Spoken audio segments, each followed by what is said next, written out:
अस्सलाम वालेकुम दोस्तों, पाँव के तलवों का हिजामा बहुत ही ज़्यादा मुफीद जिल्द की अमराज के लिए। इसमें सबसे पहले सरफहरिस्त है जिगर के अमराज और फालिज।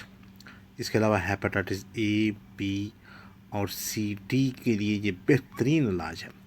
ख़ास तौर पे उन लोगों के लिए भी ये बहुत मुफीद है जिनके पाँव में अक्सर जो है वो दर्द रहता है। ख़ास तौर पे जो वेट जिनका ज़्यादा है और पाँव थक जाते हैं थोड़ा सा चलने के बावजूद जो है वो, और या अक्सर आपके पाँव में या एरियो में दर्द रहता है, तो जो मुख्तलिफ पॉइंट्स होते हैं आप ज़रूर आजमाइए और हजामा लगाएं पाँव पे। इसके कोई नुकसान नहीं है और भरपूर फ़ायदा है। ये आसमानी इलाज है।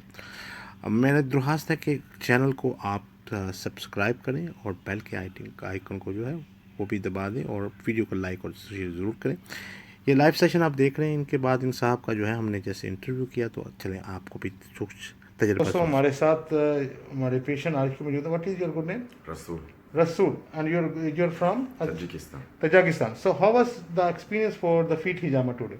Yeah, for fit hijama, actually this was amazing feeling. So after the long time painting, so after he made a hijama, I feel very light and comfortable now. It's Do good. you feel pain during the making the hijama? No, no any pain. Okay, thank you दोस्तों, बहुत शुक्रिया।